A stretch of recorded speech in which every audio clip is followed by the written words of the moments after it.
और एक प्रधानमंत्री यही तो कर सकता है कि अपनी प्राथमिकताएं तय कर सकता है और उस दिशा में खुद जो उसको करना चाहिए वो कर सकता है। देश तो 125 करोड़ लोगों से बनेगा और सबको ही मेहनत करनी पड़ेगी। अब मेक इन इंडिया है तो मोदी जी कोई फैक्ट्री चलाएंगे क्या? देश में मैन्युफैक्चरिंग करना है तो मोदी जी कोई सुई धागा और जो है हवाई जहाज बनाएंगे क्या? एक प्रधानमंत्री का काम होता है सही नीतियां देश के लिए देना और उसको खुद पहल करके पूरी प्रामाणिकता से आगे बढ़ाना। मोदी जी का क्या स्वार्थ है? स्वच्छता का अभियान हो, मेक इन इंडिया का अभियान हो, चाहे वो योग का अभियान हो, चाहे वो आयुर्वेद का अभियान हो, चाहे जितने भी मुद्दे हैं, मोदी जी के सामने एक ही लक्ष्य है कि जो उन्होंने इस देश में लोगों के साथ एक वादा किया, मोदी जी का ट्रैक रिकॉर्ड है, जो किया कहा वो किया। तो ये एक जो कहा वो किया ट्रैक रिकॉर्ड ये कहता है ना उस आदमी का। लेकिन तो मीनाक्षी जी ये क्यों जहन में किसी के भी आ रहा है कि ये एक फोटो अपॉर्चुनिटी की तरफ भी दिखता है अगर स्वच्छ भारत अभियान को? ये एक क्रिटिसिज्म है और जिसको सकारात्मक रूप से लिया जाना चाहिए कि बहुत बार ऐसा लोगों को लगता है प्रधानमंत्री तक तस्वीर भेजने का यही एक जरिया है, लेकिन शायद उनको ये भी समझना होगा कि जब सेलिब्रिटीज कुछ काम करते हैं लोग वो तस्वीरें जरूर देखते हैं और लोगों को झाड़ू उठाने में जो शर्म आती थी वो बंद हो जाती है और बल्कि गौरव का अनुभव होता है। और मैं इसका आपको उदाहरण देना चाहती हूँ। तकरीबन 5 स्कूल के बच्चों ने, छोटे बच्चे थे, जिन्होंने बुद्ध जयंती पार्क को साफ किया और बहुत नामी गरामी स्कूल के बच्चे हैं। और मैंने सबसे वहां खड़े होकर पूछा, क्योंकि मैं खुद उस अभियान में शामिल थी, मैंने उनसे पूछा, मैंने कहा आप लोगों को किसी को शर्म महसूस हुई? तो मैं कहते नहीं। मैं कहा आप लोग घर में झाड़ू लगाते हैं? तो बोले नहीं। मैं कहा कभी मम्मी के साथ काम किया? नहीं। मैं कहा अब करेंगे? जी। अपना कमरा साफ रखेंगे? जी। सड़क भी साफ रखेंगे, बाहर भी साफ रखेंगे? सड़क पर झाड़ू लगाने में शर्म आती है आपको? मैम अब नहीं आएगी। हम सब मिलकर अपने प्रधानमंत्री जी की बातों पर सफाई करेंगे। और मैंने अपनी आंखों के आगे देखा दूसरे पार्क का नमूना, जो नेहरू पार्क के अंदर एक बच्चे ने उठाकर रैपर, एक बड़े व्यक्ति ने उठाकर रैपर फेंका आइसक्रीम का बाहर। उसकी माँ देखती रही, वो बच्चा उठकर गया, रैपर उठाया, डस्टबिन में डाला और अंकल पीएम ने बोला you are not suppose to throw dust. So एक जागरूकता है ना, एक बच्चों के माध्यम से देखिए कहीं ना कहीं सफाई को हमारे देश के अंदर कभी धर्म, कभी जाति, कभी और चीजों से जोड़ा जाता था। अब आज के समय में सब लोगों को यह अनुभव हुआ है कि सफाई हम सबका काम है, हम सब उसके लिए जिम्मेवार हैं। तो वो जिम्मेवारी का एहसास दिलाना, सही उदाहरण स्थापित करना, जितने अफसर या सरकारी कर्मचारी हैं उनको इस काम में जोड़ना, हर मंत्रालय को जोड़ना, हर मंत्री को जोड़ना, हर सांसद को जोड़ना, हर गांव को जोड़ना, मुझे लगता है कि वो एक बहुत बड़ी आवश्यकता थी। किसी भी मूवमेंट की सक्सेस के लिए मास मूवमेंट होना आवश्यक है, जो कि पूर्व सरकारों में नहीं था। अब इसे अगले स्तर पर ले जाने की जरूरत है, लेकिन जयराम रमेश जी एक बात जरूर आती है, आपने तारीफ की मुहिम की कि अच्छा है कि लोग सजग हों, सचेत हों, सतर्क हों अपने आसपास की चीजों को लेकर। लेकिन फिर जब शशि थरूर जैसे राजनेता को नॉमिनेट किया जाता है, उसकी इर्द गिर्द राजनीति हो ही क्यों जाती है? देखिए अभी मीनाक्षी जी ने कहा कि पहली बार सरकारों से ये पहचान हो रही है कि हमें स्वच्छ भारत चाहिए। ये बिल्कुल गलत है। पहले भी इसकी बात हुई थी, पहले कई प्रधानमंत्रियों ने इसका जिक्र किया था। ये बात सही है। तो अभी एक बात सही है कि नरेंद्र मोदी जी ने एक उच्च स्तर पर ले गए हैं, ये बात सही है और मानना होगा, पर अभी काम करके दिखाना है। सिर्फ नारेबाजी से नहीं होगा, सिर्फ फोटो अपॉर्चुनिटी से नहीं होगा। मैं आपको उदाहरण देता हूँ, एक उदाहरण देता हूँ। भारतीय रेल है, रोज भारतीय रेल से 2 करोड़ हमारे भारतवासी यातायात करते हैं। सबसे खुला शौचालय हमारा भारतीय रेल है, पर हम बुलेट ट्रेन की बात कर रहे हैं। क्या प्राथमिकता भारतीय रेल में बुलेट ट्रेन की होनी चाहिए कि या ट्रेन में शौचालयों की होनी चाहिए? तो ये मसला ये है, प्राथमिकताओं का है। ग्राम पंचायत है, हमारे यहाँ 2.5 लाख ग्राम पंचायत हैं। 2.5 लाख ग्राम पंचायतों से मुश्किल से 8 या 9% ग्राम पंचायत निर्मल ग्राम पंचायत है। सभी ग्राम पंचायतों को आप खुले में शौच मुक्त ग्राम पंचायत कैसे बनाएंगे, कैसे प्रोत्साहन देंगे? इसमें बहुत कुछ काम करना जरूरी है। मेरी जो सेलिब्रिटी स्वच्छ भारत एक सेलिब्रिटी कैंपेन बन गया है, उससे क्या होता है, जो काम करना चाहिए वो पीछे हट जाता है और मीडिया हेडलाइन सिर्फ स्वच्छ भारत के बारे में होता है। तो यही आशंका है मेरे में। मुझे विश्वास है कि अगले कुछ महीने में जब राज्य सरकारें, ग्राम पंचायतें, जिला परिषद इसमें काम करने लगेंगे तो हो सकेगा कुछ फर्क दिखाई देगा, पर अब तक के लिए कोई फर्क नहीं दिख रहा। सब जगह फोटो अपॉर्चुनिटी है ऐसा हम नहीं कह सकते, कुछ लोग सच्चाई से भी काम कर रहे हैं। आप लोगों ने हमारे भी विजुअल देखे होंगे, हमने 200 ट्राली बाहर निकाला कचरा, एक पूरी नहर करीब 2 किलोमीटर की गंदगी से भरी हुई थी, उसको पूरा साफ किया। आप लोग ऐसा नहीं कर सकते कि फोटो अपॉर्चुनिटी के हमने लिए वो काम किया, और फोटो तो हमारी रोज छपती है। हमें फोटो खिंचाने का तो शौक नहीं है। सुबह से शाम तक लोगों ने कहा बाबा जी आपने तो दस्ताने भी नहीं पहने हुए थे, पैरों में भी कुछ नहीं पहना था, नंगे गंगा जी में भी घुसे हुए थे, सब सफाई कर रहे थे, इन्फेक्शन हो जाएगा। मैंने कहा हम तो योग वाले हैं ना, रेजिस्टेंस पावर मजबूत है, इसलिए कोई इन्फेक्शन नहीं होगा। और मैं आपको एक बात कहता हूँ, हम हरिद्वार और ऋषिकेश में पहले जो कचरा पड़ा उसका निस्तारण करना, आगे वेस्ट मैनेजमेंट के जो भी यूरोप में तरीके अपनाए जाते हैं कि ग्रीन वेस्ट है, रिप्रोसेसिंग वेस्ट है, जनरल वेस्ट है, इसका मॉडल हम 2015 में आपको खड़ा करके देंगे।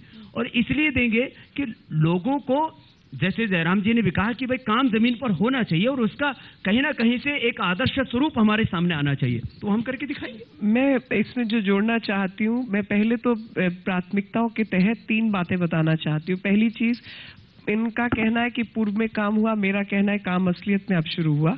और उसका कारण ये है कि मात्र ग्राम पंचायतों को कुछ हजार लाख रुपए की अनुदान देने से ये काम खत्म होने वाला नहीं है, क्योंकि आपको लोगों की आदतें बदलनी है, लोगों की सोच बदलनी है, और उसको बदलने के लिए एक ऐसा नेतृत्व चाहिए जिसकी लोग इज्जत करते हों और लोग अपने आप को उससे जुड़ा पाए, जो अब शुरू हुआ। दूसरा, जो इनका मॉडल था शौचालय का, वो सिंगल पिट मॉडल था जिसमें बदबू से लेकर तमाम तरीके की तकलीफें थी, जिसके सुधार में अभी DRDO का मॉडल है, जिसमें जो डेफिकेटिंग मटेरियल है वो पानी और मीथेन में बदलता है। और मीथेन की मैं योजना बना रही थी अपने इलाके में कि हम क्या उसको CNG के रूप में इस्तेमाल कर सकते हैं, उस पर काम हो सकता है। पता चला 1-2 हफ्ते बाद, अभी मैं योजना ही बना रही हूँ, 2 हफ्ते बाद कि वो स्पेस क्राफ्ट के अंदर नासा उस पर काम करने लगी है। और उसके साथ ही तीसरा जो है, अब तक मात्र जो पूर्व सरकारों ने किया वो योजनाएं कभी मास मूवमेंट के रूप में नहीं आई, वो कागजी योजनाओं के रूप में रही। प्रधानमंत्री ने उस योजना को क्रियान्वित किया, और जो पूर्व में रहा, जो इनके 2 अभियान थे 1996 का 99 और उसके बाद का sanitation and Nirmal Bharat and earlier also, why did, मतलब वो सक्सेसफुल क्यों नहीं हुए, क्यों नहीं ठीक हुआ, क्यों कचरा जाना बंद नहीं हुआ नदियों में, क्यों 80-70% जो कचरा है वो मलबे के रूप में इकट्ठा हुआ, क्योंकि जो वेस्ट मैनेजमेंट की चीजें थी, लैंडफिल टू गैस फिल, उस पे काम नहीं हुआ। वैज्ञानिक रूप से जिन चीजों का इस्तेमाल होना चाहिए था वो नहीं हुआ। और आज ठीक है, वो सारी चीजें नहीं हुई, नहीं, सरकार उसे शुरू कर रही है। मैं मोदी जी की बात कहना चाह रही थी, उसमें सिर्फ एक बात आपको समझनी होगी, अंतर विशेष पूर्व सरकार और मोदी जी के मिशन में जो है, उन्होंने इसको हर घर, हर व्यक्ति को सोचने पर मजबूर किया है कि आपका क्या योगदान होगा। और उसके कारण जिस तरीके से CSR के माध्यम से तमाम कॉरपोरेट सेक्टर भी सामने आया है, पूर्व में कभी नहीं हुआ। इस बात के लिए चलिए आप तारीफ ले लीजिए, लेकिन स्वामी जी मैं आप ही से सवाल पूछ रही हूँ, क्योंकि ये स्वच्छता को लेकर अच्छी बात है, बच्चा समझ रहा है, घर में अब टॉफी के छिलके तक घर के अंदर नहीं फेंकेंगे, डस्टबिन में फेंकेंगे, ये बहुत अच्छी बात है।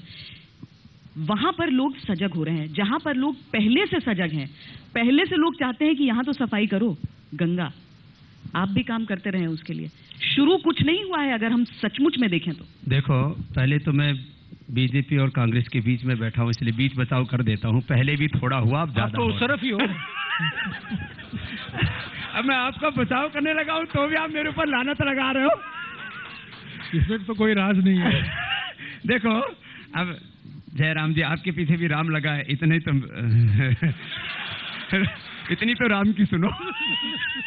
तो पहले भी काम हुआ, लेकिन जितना होना चाहिए था उतना नहीं हो पाया, तो इसलिए इनको थोड़ा संतोष करना चाहिए मेरी बात के ऊपर।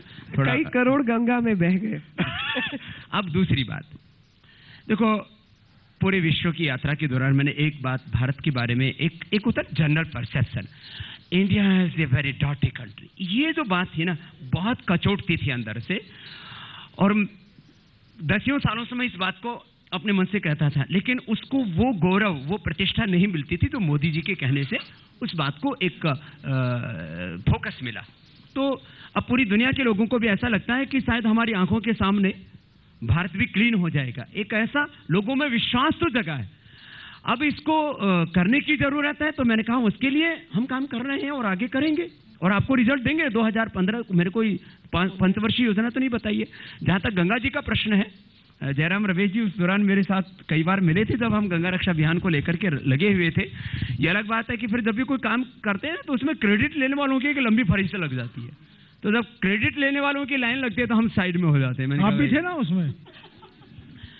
भैया मैं तो वहां भी बीच बचाव के लिए आया था। एक बाबा जी झगड़ा कर रहे थे। अब आप ऐसे मत कीजिए। बोलिए बोलिए।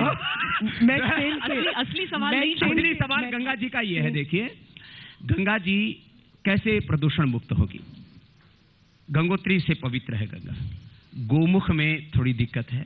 वहां पर जितने भी शौचालय आदि होने चाहिए, वहां पर वेस्ट मैनेजमेंट के लिए जो काम होना चाहिए वो नहीं हो रहा है। अभी उसके लिए काम शुरू हो चुका है। और नीचे फिर हरिद्वार से लेकर ऋषिकेश से, हरिद्वार से, उत्तरकाशी से लेकर के बल्कि हरिद्वार, ऋषिकेश और फिर पूरे गंगा के किनारे, एक तो ये जो शौचालयों का पानी आता है ये गंदगी करता है, फैक्ट्रियों का पानी आता है ये गंदगी करता है। इसके लिए हमें कुछ ना कुछ बड़ा सोचना पड़ेगा, क्योंकि जो भी योजनाएं बनाई जाती हैं उसमें लीकेज थी। मीनाक्षी जी, ये प्राथमिकता थी। योजना बनानी चाहिए अगर अभी भी कहा जाएगा। नहीं, योजना देखिए, योजना को बनाना और योजना को क्रियान्वित करना दोनों बातों में अंतर है। और क्रियान्वयन के लिए आपका जो फुल प्रूफ प्लान होना चाहिए वो आवश्यक है। मैं इस बात को रेलवे से जोड़ना चाहती हूँ। जो जयराम जी ने चुटकी लेते हुए कहा कि हमारा जो प्रायोरिटी है उसके तहत बुलेट ट्रेन ना होकर जो शौच मुक्त रेलवे ट्रैक है वो होना चाहिए, और मैं उस बात से पूरी तरह सहमत हूँ। लेकिन मुझे दोनों बातों में कोई अंतर नहीं दिखाई देता, क्योंकि अभी जब हमने वाईफाई किया नई दिल्ली रेलवे स्टेशन को, तो वहां पर हमने बायोडाइजेस्टर टॉयलेट्स भी लगाए, और उन बायोडाइजेस्टर टॉयलेट्स में जो एग्जिस्टिंग ट्रेन के डब्बे हैं उसको नीचे से काटकर वो टॉयलेट बॉक्स लगाने में खर्चा अधिक है। और उसका कारण है कि उसका वजन ज्यादा होता है, क्योंकि नीचे आपको लगाना है तो उसके बाद ही वो निकल सकता है। और पूरी DRDO की टेक्नोलॉजी है, भारतीय टेक्नोलॉजी है, दुरुस्त टेक्नोलॉजी है। और जो नई ट्रेन के डब्बे हैं उनमें वो लगाना आसान है, क्योंकि जो तला है आपको वो तला मोटा चाहिए। तो ऐसा नहीं है कि जो बात जयराम रमेश जी ने कही वो सरकार की योजना में नहीं है, वो सरकार की योजना में भी है और मंत्रालय उस पर प्रायोरिटी के रूप में काम भी कर रहा है। और इसी तरीके से हर मंत्रालय को काम दिया गया है। जैसे मान लीजिए स्कूल है, स्कूलों में लड़कियां पढ़ना छोड़ देती थी क्योंकि शौचालय नहीं था और उनको कई कई दूर जाना पड़ता था। अब आज की तारीख में HRD को ये आदेश है कि आप खास तौर पे लड़कियों के स्कूल में स्वच्छ भारत के आधार पर आप सबसे पहले टॉयलेट फैसिलिटी दीजिए। मैं NDMC में हूँ, तो NDMC के इलाके में जितने माली हैं, और मैं लटियंस दिल्ली की बात कर रही हूँ, जितने माली हैं, जितनी महिला कर्मचारी हैं जो आपकी हरी दिल्ली रखने में काम करते हैं, आज तक उनके पास टॉयलेट फैसिलिटी नहीं थी। अभी 17 ऐसी जगहों को आइडेंटिफाई किया गया है। कंटोनमेंट के अंदर ऐसे 4 स्लम क्लस्टर्स हैं कंटोनमेंट जैसी जगह में जिनके पास टॉयलेट फैसिलिटी नहीं है, और वहाँ पे मैं सबसे आग्रह कर रही हूँ कि आप कोई मोबाइल टॉयलेट फंड कर दीजिए।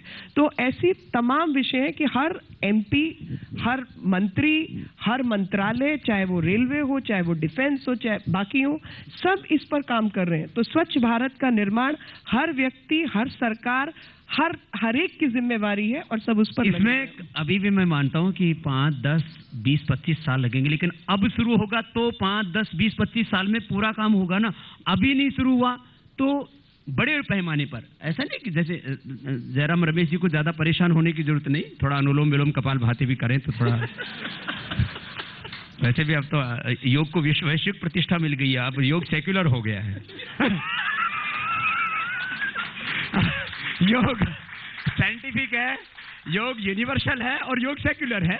हम थोड़ा थोड़ा योग करें और धैर्य से, क्योंकि किसी भी काम के लिए हमें थोड़ा धीरज रखना पड़ता है। तो धीरे धीरे चलेंगे तो थोड़ा, अभी जैसे हिंदुस्तान में राजनीति में भी सफाई हो रही है और भी जगह सफाई हो रही है, मंत्रालयों में भी सफाई हो रही है। देखो मोदी जी के प्रधानमंत्री बनने के बाद देखो आपको कोई घोटाला नजर आया? तो स्वच्छता का अभियान मोदी जी ने जमीन पर भी किया है और वो सरकार में भी कर रहे हैं। तो माने अब भारत एक सही दिशा में आगे बढ़ना तो शुरू हुआ। जब हम दुनिया में जाते हैं, देखते हैं तो आपको बहुत पीछे पाते थे। अभी ऐसा लग रहा है कि हम भी 20, 25, 50 सालों में पूरी दुनिया के साथ आंख से आंख मिलाकर के बात कर पाएंगे और कह पाएंगे कि हमारा भारत जगत गुरु था और जगत गुरु है। इस स्थिति में लाने के लिए थोड़ा सा ताकत लगानी पड़ेगी और भारत आध्यात्मिक और आर्थिक दृष्टि से, राजनीतिक दृष्टि से विश्व का नेतृत्व करे। ऐसी स्थिति में वक्त तो थोड़ा लगेगा। स्वामी जी, खतरा ये है कि ये स्वच्छ भारत हंसी मजाक का विषय बन सकता है अगर आप इसको गंभीरता से नहीं लें और काम नहीं करें। देखो आप जो कह रहे हो उससे हंसी मजाक का विषय बन सकता है। बोले फोटो खिंचवाते हैं, अरे आप ही के लोग वहाँ कैमरा वाले को बुलाकर ट्रक लाते हैं और मलबा डालते हैं और फोटो खिंचवाते हैं। मीनाक्षी जी जानती है मैं किसका जिक्र कर रहा हूँ। किसी ने रोका था मनमोहन सिंह जी को सफाई करने से किसी ने रोका था? अरे निर्मल भारत आदरणीय इंदिरा गांधी जी को किसी ने रोका था? राजीव गांधी जी को किसी ने रोका था? हमारे प्रथम प्रधानमंत्री जी को किसी ने रोका था? मानी वो खुद भी यदि मोदी जी की तरह पहल करते, उन्होंने काम तो किए। मैं कह रहा हूँ, मैं तो आपका पक्ष ले रहा हूँ। आप तो बीच वाले बैठने वाले थे ना। तो ये अच्छी बात है, मैं तो आपका पक्ष ले रहा हूँ करके आप पूरा मोदी जी के फेवर में बातें करते हैं। मैं कह रहा हूँ एक आदमी ने पहल तो की ना भाई, वो दिखा जो कभी नहीं दिखा, वो तो पहल उन्होंने बहुत अच्छा किया। राजीव गांधी जी ने गंगा जी का मिशन शुरू किया, उसके परिणाम आए थे। मैं तो उसका प्रशंसक हूँ भाई। स्वच्छ भारत को कोई इनकार नहीं, बहुत शरीफ आदमी। मैं ये कह रहा हूँ कि स्वच्छ भारत के अलग अलग ये है। देखिए, मैंने कभी प्रधानमंत्री को सुना नहीं है और मैं चाहता हूं कि प्रधानमंत्री एक दिन कहें, अरे साहब उनके साथ आप रैली दे तो दिन बहुत चेंज हो जाएगा पूरा। मेरी बात तो सुनिए ना, अब कांग्रेस बदल जाएगी, बात तो देश का भाग्योदय हो जाएगा। मेरी बात तो करके देश को मेरी बात तो सुनिए। मैं चाहता हूं कि प्रधानमंत्री एक दिन कहें, ये बार बार कांग्रेस मुक्त भारत की बात कर रहे हैं, कांग्रेस मुक्त भारत नहीं, खुले में शौच मुक्त भारत कहिए। मैं चाहता हूं कि प्रधानमंत्री कहें जरूर आपकी बात पहुंचाएंगे। मैला ढोने की प्रथा हम बंद करें। मैला ढोने की प्रथा आज भी मौजूद है हमारे समाज में। कुछ 3-4 लाख हमारे परिवार ऐसे हैं जो हमारे जाति प्रणाली के कारण मैला ढोने की प्रथा में लगे हुए हैं। वो हमारे समाज पर कलंक है। प्रधानमंत्री उस पर बात करना सहमत हो। यही बात मैं कर रहा हूँ। ये गंभीर बातें हैं। स्वच्छ भारत का नारा लगाना, सेलिब्रिटी को लाना और इंटरनेट में उनको कनेक्टिविटी देना और इस काम से काम नहीं करने वाला। जयराम मैं नजरअंदाज नहीं करना। नहीं, मैं आपको उसमें सिर्फ सेलिब्रिटी को लाना या मौका परस्ती या जो भी कुछ जरूरी है, मैं वही कहना चाहती हूँ कि देखिए, मेरे जैसे या आप जैसे लोगों को शायद जब मैं मंत्री था, नहीं पड़ता। विद्या बालन ब्रांड एम्बेसडर बनी हुई थी, तो मैं सेलिब्रिटी के खिलाफ नहीं हूँ। मैं वही कहना चाहती हूँ। विषय है कि अगर किसी व्यक्ति के प्रभाव से कोई प्रभावित होता है और वो देश के लिए सही दिशा निर्धारित करता है, उसमें कोई बुराई नहीं है। हर चेहरे का इस्तेमाल होना चाहिए। जब सचिन तेंदुलकर खड़े होकर मुंबई की गंदगी वाली जगह साफ करते और उसका वीडियो वायरल हो जाता है और एनकोर नाम की एक संस्था जो कि बच्चों की संस्था है SRCC की, वो मैला ढोने वाले लोगों के लिए एक नया स्किल डेवलपमेंट का प्लान सामने लाती है और जिसको मैं ही आगे उनके साथ लेके गई, तो मन में संतुष्टि होती है कि देश में कुछ अच्छे काम हो रहे हैं और लोग सही कामों की तरफ प्रभावित हो रहे हैं। मीनाक्षी जी, अगला कदम कब बढ़ाया जाएगा? अगला आपने जिक्र किया, आपने एक इंसिडेंट बताया कि किस तरीके से एक बड़े आदमी ने एक छिलका फेंका, उसे बच्चों ने उठाकर डाला। कब वो बड़ा आदमी उस छिलके को फेंकने से डरेगा? क्या हिंदुस्तान में इसका सिर्फ एक जरिया है, वो है मोटा जुर्माना? देखिए, जुर्माना एक जरिया है जो कि मैंने कोशिश किया NDMC इलाके में थूकने को लेकर, और उसका कारण था कि मेरी एक मित्र असिस्टेंट प्रोफेसर है एम्स में ट्यूबरकुलोसिस की, और उसने वैसे ही बैठे हुए बात हो रही तो उसने कहा टीबी की सबसे बड़ी मुश्किल जो है वो थूकना है और ड्रग रेजिस्टेंट टीबी ऐसे फैलती है और कोई इस पर काम नहीं कर रहा। तुम स्वच्छ भारत कर रही हो, थूकने के लिए क्या कर रहे हो? तो मैं कहा देखो, NDMC के माध्यम से मैं एक कोशिश कर सकती हूँ कि CP के अंदर हम CCTV कैमरास लगा देते हैं और मार्शल बिठा देते हैं और देखते हैं उसका क्या नतीजा आता है। और स्वच्छ भारत का जो स्टिकर है वो सब जगह लगाया। आप हैरान होंगे कि लोगों ने उस स्टिकर के ऊपर थूकना शुरू किया। और ये जो लोगों की मानसिकता है, अब उसमें आप म्यूनिसिपल बॉडी को सुबह से शाम गाली दे सकते हैं कि वो कूड़ा नहीं उठाती, वो सफाई नहीं करती। मेरा ये कहना है कि सुबह अगर 7 बजे 10 बजे आके कूड़ा उठ गया तो वो तो सफाई कर्मचारी है, कूड़ा फेंकने वाले तो हम लोग हैं। उसके बाद लगातार उस जगह की जिम्मेवारी किसकी है? जब तक ये संदेश लगातार लोगों को शर्मिंदा नहीं करेगा कि आप रोल्स रॉयस में चलते हैं, आप मर्सिडीज में चलते हैं, आप बीएम में चलते हैं और केले का छिलका उठाकर सड़क पर फेंकते हैं और अपनी जेब में या गाड़ी के अंदर नहीं रखते हैं, वो एक संदेश के रूप में लोगों को शर्म, शेमिंग द पीपल भी उतना आवश्यक है। और मेरा ये मानना है कि फेसबुक, ट्विटर, हर जगह पर उन लोगों का गंदगी फैलाते हुए तस्वीर खींच के डाल देना चाहिए। देखिए, पिछले कुछ सालों में जन जागृति तो जरूर हुआ है। 3 ऐसे राज्य हैं, सिक्किम, हिमाचल प्रदेश और केरल, जो निर्मल राज्य बन चुके हैं, जहां मोटे तौर से खुले में शौच मुक्त हो चुके हैं। अभी आपने पढ़ा होगा कुछ 1-1.5 साल पहले बैतूल जिले में, मध्य प्रदेश में, एक आदिवासी औरत अनीता नारे, जो अपने ससुराल गई थी, वहां शौचालय नहीं था, वो वापस लौट आई। तो हमारे ओर से हमने एक अभियान चलाया, शौचालय नहीं तो दुल्हन नहीं। हमारी आलोचना भी की गई इनके साथियों से, पर हम पीछे हटे नहीं। पर आज मैं ये कहना चाहता हूं कि देश अलग अलग राज्यों में लोग पहचान चुके हैं, महिलाएं जान चुकी हैं। हरियाणा में भी, हरियाणा जैसे राज्य में भी ये अभियान चल रहा है।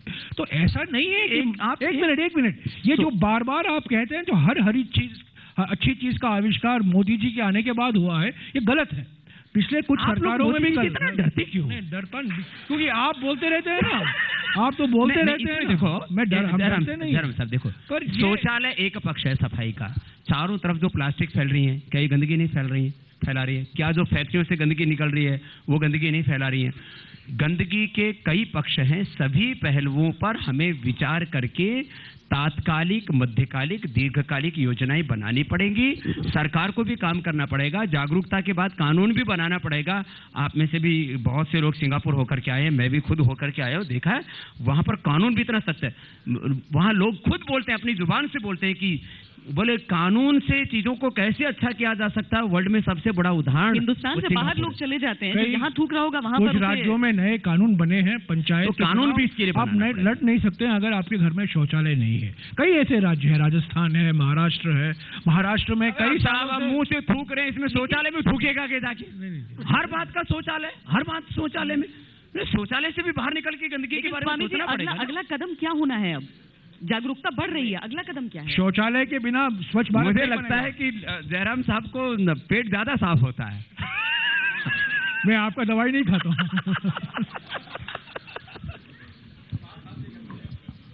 अगले कदम की तरफ हम बढ़ते हैं जी। अगला कदम मेरे हिसाब से वेस्ट मैनेजमेंट का है, क्योंकि वेस्ट मैनेजमेंट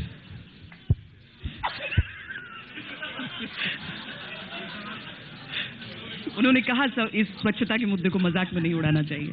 नहीं, मजाक नहीं, लैंड पार्टियां छोड़कर स्वामी जी आप ही ने मजाक।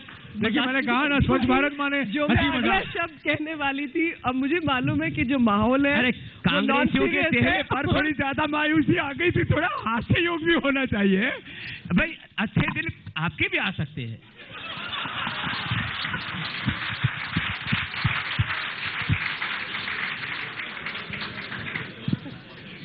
मैं बोलने वाली थी लैंडफिल टू गैस फिल। और उसका कारण है कि जो नई तकनीकें हैं उसके माध्यम से आप लैंडफिल से गैसेस जो हैं वो बनाकर सीएनजी के रूप में इस्तेमाल कर सकते हैं और पूरा उससे जुड़े। अब हमारे यहाँ, अब बताइए कितने वर्षों से लैंडफिल है, लेकिन लैंडफिल अनसाइंटिफिक तरीके से मैनेज हो रही है। ना आपने जमीन को बचाने की कोशिश की, ना उसमें से निकलने वाली गैसेस को इकट्ठा करने की कोशिश की, ना उससे सीएनजी जो कि बन सकता था उस पर काम किया। वही वेस्ट जमीन जो रियल एस्टेट का इतना बड़ा हिस्सा है वो बर्बाद हो रहा है। उसी तरीके से जब शौचालयों की बात होती है तो शौचालयों के लिए हमारे पास उतनी फंडिंग नहीं है कि हम सुएज पाइप इतने लंबे चौड़े डाल सकें। वहाँ भी आपको साइंटिफिक टेक्नोलॉजी इस्तेमाल करनी चाहिए थी कि आप उस जगह पर बड़े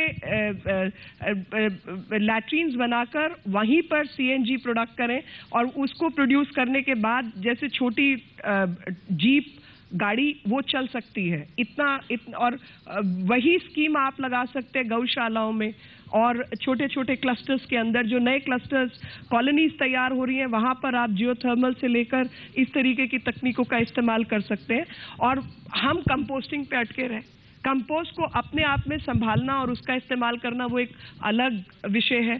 तो मुझे लगता है कि पूरा जो वेस्ट मैनेजमेंट है और वेस्ट को अगर हम वैल्यू में कन्वर्ट करेंगे तो ये एक बहुत बड़ा बिजनेस हो सकता है और उस बिजनेस में लोगों को आगे आने की जरूरत है। एक उदाहरण मैं और देना चाहती हूँ डिफेंस कॉलोनी का। एक दिल्ली वेस्ट मैनेजमेंट करके कुछ काम इन्होंने दिल्ली में शुरू करने की कोशिश की और मैं दिल्ली के उदाहरण जानबूझ के दे रही हूँ क्योंकि वो मेरे प्रिय उदाहरण हैं। वहाँ की जो जनता है डिफेंस कॉलोनी की बहुत जागरूक जनता है। उन लोगों ने वेस्ट को सेग्रीगेट भी करना शुरू किया और उसको अलग अलग करके अपने ही लोगों को लगाकर उन्होंने उसको बदलने की कोशिश की। लेकिन जो एग्रीगेटर था, जो वेस्ट कलेक्ट करने वाला था, उसने मिक्स करना शुरू कर दिया। तो जो सरकारी तौर पर सुपरविजन या काम होना चाहिए था उसका खामियाजा देश की जनता और सिटीजन्स नागरिकों को भरना पड़ा और इसीलिए प्रधानमंत्री का इस मसले पर सामने आना और एक मुहिम के रूप में इसको चलाना आवश्यक है क्योंकि वो हर एक व्यक्ति तक जो चश्मे वाला सिंबल है गांधी जी का और स्वच्छ भारत वो हर एक के दिमाग में पूरी तरीके से उतर आया है। गांव देहात में जितने बूढ़े बुजुर्ग हैं वो सब मेरे को मिलते हैं, वो कहते हैं बहन जी कब आ रहे हो, हम आपके साथ मिलकर सफाई करना चाहते हैं। इसमें 3 सुझाव मैं भी देना चाहता हूँ। जैसे जितने भी लोग इंडस्ट्री चलाते हैं वो खुद ये तय करें कि हम अपनी इंडस्ट्री से प्रदूषण नहीं फैलाएंगे। ये सबकी एक साझी जिम्मेदारी है और वो अपने CSR का फंड का जो इस्तेमाल करेंगे वो तो एक अलग अलग विषय है, लेकिन एक उनकी सामाजिक रेस्पॉन्सिबिलिटी, एक समाज के प्रति दायित्व, उससे भी गंदगी काफ़ी हद तक रुकेगी। दूसरा, जितने भी म्यूनसिपल कॉर्पोरेशंस हैं, हमने अपने सैकड़ों जगह कार्यकर्ता लगाए, गंदगी हम इकट्ठी करवा देते हैं, उसको उठाने वाले नहीं मिलते हैं। तो जितने भी म्यूनसिपल कॉर्पोरेशंस हैं वहाँ पर सबसे पहले हमें इस काम को करना पड़ेगा कि गंदगी को कम से कम उठा तो लें। फिर जो भी लोग बाजार में सामान खरीदने के लिए जाते हैं अपना झोला अपने साथ लेकर के जाएं। अभी भी जो है एक आदत सी पड़ जाए कि भाई मुझे अपना सामान लेके आना है तो अपना झोला साथ में। तो ये प्लास्टिक वाला जो मामला है ना, ये बहुत खराब है। इससे सीवरेज चौक होते हैं, इससे जमीन खराब होती है, इससे गाय भैंस खाती हैं, वो मर जाती हैं। तो एक लोग ये इतना सा छोटा सा काम करना है कि अपना झोला अपने साथ लेकर के जाए। बाजार से जो सामान, मैंने अपने संस्थान में करीब 10 साल पहले मैंने प्लास्टिक के ऊपर बैन लगाया। हमारे पूरे देश भर में 600 जिलों में संगठन है, जितने चिकित्सालय हैं, आरोग्य केंद्र हैं, अपने पतंजलि संस्थान में मैंने ये प्रतिबंध लगाया और 1 रुपए की हम पॉलीथीन नहीं खरीदते, प्लास्टिक नहीं खरीदते। ऐसी छोटी छोटी बातें। एक ये बात कि क्या मेरा इसके बिना गुजारा हो सकता है? जितना ही उपभोक्तावाद बढ़ता है उतना भी उससे और ज्यादा प्रदूषण बढ़ता है। तो ये इसके ऊपर। और एक जयराम जी वाली वापस सोच वाली बात पर आता हूं। ये बात आपने जो कही है उसके मैं सहमत हूं उस बात से। गांव के अंदर हमने इस चीज को देखा और हमें गुरुकुलों में सिखाया गया था। तो ये गांव के लिए इस बात को कह रहा हूं, दिल्ली वालों के लिए नहीं कह रहा हूं। जब तक ये शौचालय नहीं बनते हैं तो एक टेक्निक हम लोग अपनाते थे, तो हमें सिखाई गई थी गुरुकुलीय परंपरा में। शौच के लिए जाते थे तो हम लोग एक कमंडलू लेके जाते थे, स्टील का बना हुआ होता था। शौच करते थे, उसके बाद अपना जो है सफाई की, तो शौच के ऊपर थोड़ी मिट्टी डाल के आते थे। ये हो सकता है शहर के लोगों को ये बात नहीं लगे, लेकिन हमने ये प्रैक्टिस करीब 15 साल तक की है। तो ये ऐसी छोटी छोटी बातें भी हैं तो उनको अमल भी लिया जा सकता है। हम लोगों से सवाल लेना चाहेंगे। लोगों से किसी के पास सवाल है? जी। और साथ ही में जब तक माइक पहुंच रहा है, मैं ये जानना चाहती हूँ, आपने एक समय सीमा दे दी है, लेकिन क्या 5 साल में हम फर्क देख लेंगे? आपको मैं अभी फर्क बता रही हूँ। अभी तो हम सोच का फर्क देख रहे हैं। नहीं, हम अपने सराउंडिंग्स में फर्क सराउंडिंग्स में 6 महीने बाद कोई डिप्लोमेट, मैं नाम नहीं बताना चाहती, वो हिंदुस्तान आए और कुछ इधर उधर घूमे और बोले बाकायदा मुझे दिल्ली में फर्क नजर आ रहा है। और बाकी देश में? बाकी देश में भी होगा, बाकी देश में भी होगा, बिल्कुल होगा। और देश में तो कई जगह ज्यादा सफाई है। रामदेव जी से मेरा ये सवाल है, क्योंकि अच्छे दिन जनता के तो आए नहीं, लेकिन आपके जरूर अच्छे दिन आ गए, और वो कैसे? सूत्रों के हिसाब से पता चला आप अपना कि परिचय भी दे दें। मेरा नाम अमृता धवन है, मैं कांग्रेस पार्टी की प्रवक्ता हूँ। मैं आपसे ये पूछना चाहती हूँ कि जो सूत्र हैं उसके हिसाब से अगर माना जाए तो मोदी सरकार ने आपकी 60 से 65 करोड़ की आमदनी प्रति माह का बंदोबस्त कर दिया है, ऐसा है क्या? बात है, ये ऐसा हो है जाए क्या? तो मैं आज आपको ही दान में दे दूं। और वो इसीलिए क्योंकि अभी जल्दी मार्केट में जो खादी ग्राम उद्योग के आउटलेट्स है उसमें आपके प्रोडक्ट बिकने वाले हैं, जिसकी आपकी आमदनी बढ़ने वाली अच्छा बहन, है। इसके बारे में आप कुछ बता देखो, दीजिए। पहली बात तो ये है कि इस देश में हिंदुस्तान यूनिलीवर की जो मल्टीनेशनल कंपनी है वो कांग्रेस की रिश्तेदार अपना लगती है जवाब क्या? दीजिए ना कि अरे, आपके प्रोडक्ट आप आ रहे कांग्रेस हैं का खादी पार्टी का ग्राम करके उद्योग प्रश्न में या पूछा, नहीं आ इसलिए रहे उत्तर हैं? दे रहा हूँ। अभी अपना उत्तर दीजिए आप पहले। तो मैं अपना उत्तर दे रहा हूँ, जयराम जी थोड़ी बोल रहे हैं, थोड़ा आप देखिए, लोग मैं आपके रामचंद्र सामने जी हमेशा बैठा हूँ। पीछे, आपने कहा ना मैं बीच में हूँ, आप बीच में नहीं है, आप बीजेपी के साथ ही हैं, इसीलिए अच्छा, आपको इतना सवाल फायदा ही किधर पहुंचाया है? जा रहा है। सवाल ही अभी किधर है, अमृता जी? अब तो उत्तर तो देने दिया करो, अब तो हमारे कम से कम उत्तर तो दे सकते हैं, हम इतने अच्छे दिन तो आए हैं हमारे। तो पहले तो हमारी आवाज को ही दबा दिया जाता था, ये क्या बात हुई? तो देखो, इस देश में आपको आवाज नहीं दबाया गया था, आपको एयरपोर्ट में स्वागत किया गया था। हाँ, उसके बाद में डंडे बरसाए थे, वो भी बता दो जरा। और फिर बुर्का डंडे के पहन कर बाद आप भाग गए। हमारे फिर हमारे जो है फिर देश ने क्या किया, आप लोगों को थोड़ा तो सबक सीखो मेरे